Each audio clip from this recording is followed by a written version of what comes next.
Can I ask you something? Do you ever get that feeling, usually on a Sunday night, or maybe right when you wake up, that you're behind? I don't mean you're actually late for a meeting. I mean the feeling that you are behind in life. It's this weird pressure in the chest that says, I need to hurry up. I need to get to the next part. You know what I'm talking about, right? We do this thing where we treat the present moment like it's just an obstacle. You're washing the dishes, but you're annoyed at the dishes because they're stopping you from sitting down. Then you finally sit down, but you're annoyed at the silence because you feel like you should be doing something productive. It's like we're always leaning forward. We're never actually here. We're always 10 minutes in the future. And the funny thing is, we tell ourselves it's temporary. We say, oh, I'm just really swamped this month. Next month will be calmer.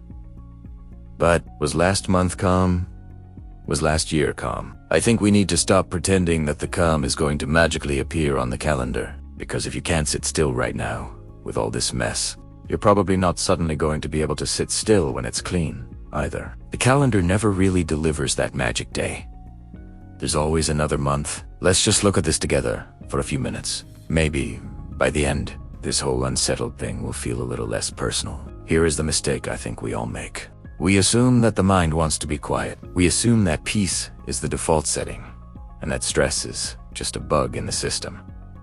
But if you really look at how the mind works, it's actually the opposite. Think about it biologically for a second. Your mind, that voice in your head, is a survival tool. It's a problem-solving machine. Its job is to scan the horizon, find a threat, and fix it. It's basically a security guard. And if you put a security guard in an empty room where everything is safe, he doesn't just go to sleep. He gets paranoid. He starts pacing.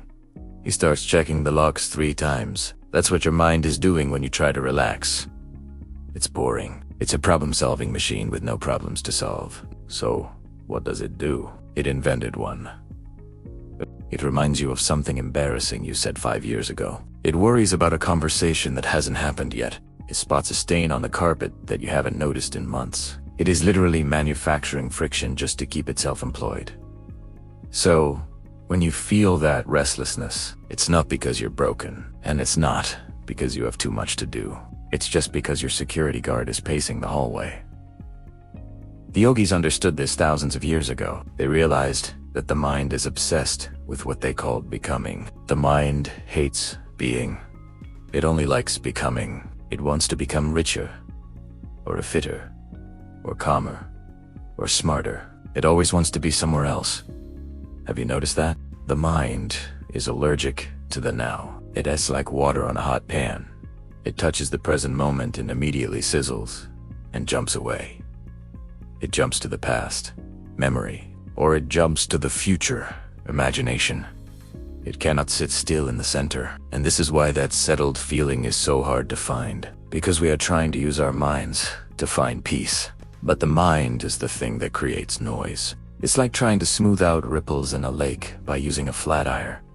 You're just making more waves. Every time you say to yourself, I need to stop thinking so much, that is just another thought. You're adding more noise to the noise. At some point, it becomes pretty clear. Looking for a solution inside the thinking doesn't really work, because the thinking is unsettled. Let me give you a real example. Let's talk about the dream purchase. You know how it goes. You want something really bad. A new car, a new laptop, a house, and the mind says, once I get that, I'm good. That's the missing piece. So, you save up. You are stressed about it. Finally, you will buy it. And for about, 2 days? Maybe a week. You feel great. You feel settled. But why? Was it the object? No. It's because for that 1 week, the seeking stopped. The mind briefly stopped saying, I need more. It took a break. Then the novelty wears off. The car gets a scratch. The house gets messy. And the mind wakes up again. It looks around and says, okay, what's next? This isn't doing it for me anymore.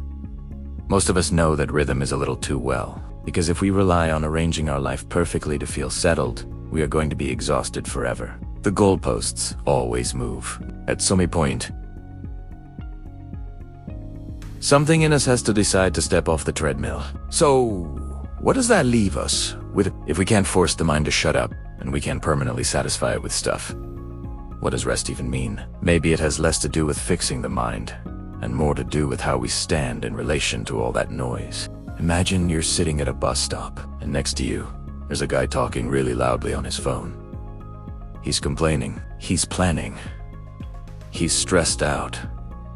It's annoying, sure, but you don't actually have to get on the bus with him. You don't have to fix his problems. You can just stay on your bench, in your own space, while he lives out of his drama. That guy is a bit like the mind. It's chattering away. What about money? What about tomorrow? What about that email? Most of the time, we end up arguing with him or trying to shove him off the bench.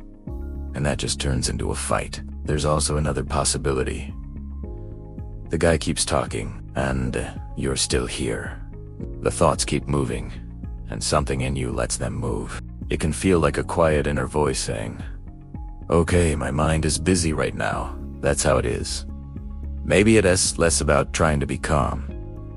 Trying to be calm is its own kind of work, and more about letting the unsettlement be there without turning it into another task. Sometimes, when the fight drops even a little, something in the background softens. The engine is still running, but you're not pressed up against it anymore. You're just sitting on the bench. The noise is passing by. Your mind might never fully settle down, and that's okay. It's an engine. It's supposed to run, but you, the part of you listening right now, the part that notices anxiety, you are not the engine. You are the one who is watching it. And the watcher is already still. We carry so much mental weight, often long after we need to, almost out of habit. If something in you feels ready to stop running today, even just for tonight, I invite you to leave the word here in the comments. Don't write to me. Write it for yourself. Use it as an anchor. Type it to remind yourself that you have stopped chasing the future. You are here, and that is enough.